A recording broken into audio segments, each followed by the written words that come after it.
আসসালামু আলাইকুম। আজকে আপনাদের নিয়ে এসেছি যশোর পৌর পার্ক। এটা একেবারে যশোর প্রাণকেন্দ্রেই অবস্থিত।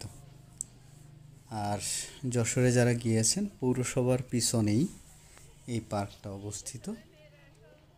আর শহরের প্রাণকেন্দ্রে যে এত বড় পার্ক এবং এত সুন্দর পার্ক থাকে, এটা আপনারা না দেখলে বুঝবেন না।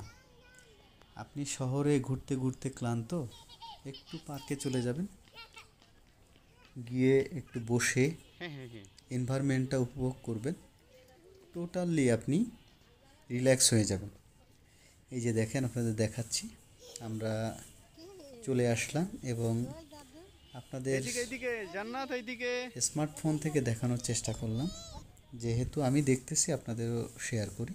যারা যশোরে থাকেন বা যশোরে যাবেন, তারা প্ল্যান করে এখানে একটু ঘুরে আসতে পারেন। আশা করি ভালো লাগবে। এখানে কোনো টিকিটের ব্যবস্থা নেই, সবার জন্য মুক্ত থাকে।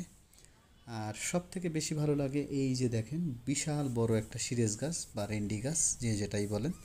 আর এখানে রয়েছে একটা বিশাল বড় পুকুর। আর পুকুর পাড়ের চারপাশে এরকম বসার জায়গা রয়েছে। এই যে দেখেন, এই পার্কটা মূলত এখানে মানুষ হাঁটবে, বসবে, হ্যাঁ, বিনোদনের জন্য, মানে ঘোরাফেরার জন্য, ঠিক আছে, মানুষের একটু রিল্যাক্সের জন্য। এই যে দেখেন, আর এই গাছটা সব থেকে আকর্ষণীয় হচ্ছে এই গাছটাকে কেন্দ্র করে এখানে কনসার্ট, বিভিন্ন ধরনের অনুষ্ঠান হয়ে থাকে। আর পার্ক পরিষ্কার পরিচ্ছন্ন কাজে ব্যস্ত আছে এখানে কর্মীরা, দেখে ভালোই লাগলো।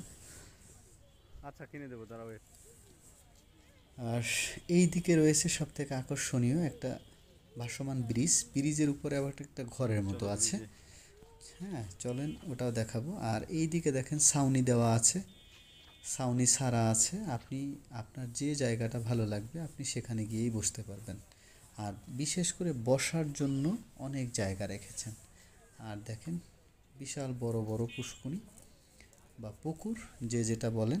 এই দেখেন, এই ভাসমান ব্রিজের উপরে ছেলে মেয়েরা আবার এগুলো সাজিয়েছে। হ্যাঁ, কোনো এখানে বই বিক্রি হয়। আর এটা হচ্ছে ভাসমান ব্রিজ, এখানে দাঁড়িয়ে আপনি এই পুকুরের ন্যাচারাল এনভায়রনমেন্টটা উপভোগ করতে পারবেন। আর সাথে যদি কেউ থাকে মনের মানুষ, তাহলে তো কোনো কথাই নেই। এই যে জায়গাটা দেখেন, এখানে সুন্দর আপনি কোনো অনুষ্ঠান করতে পারবেন। কেউ যদি নাচের অনুষ্ঠান, আবৃত্তি বা কোনো ধরনের সভা সেমিনার হয়, আপনি মিডিলে দাঁড়িয়ে বক্তৃতা দিতে পারবেন, চারপাশে বসে বসে মানুষ উপভোগ করবে। মোবাইলের চার্জ শেষ হয়ে যাওয়ায় বাকি অংশ দেখাতে না পারার জন্য দুঃখিত।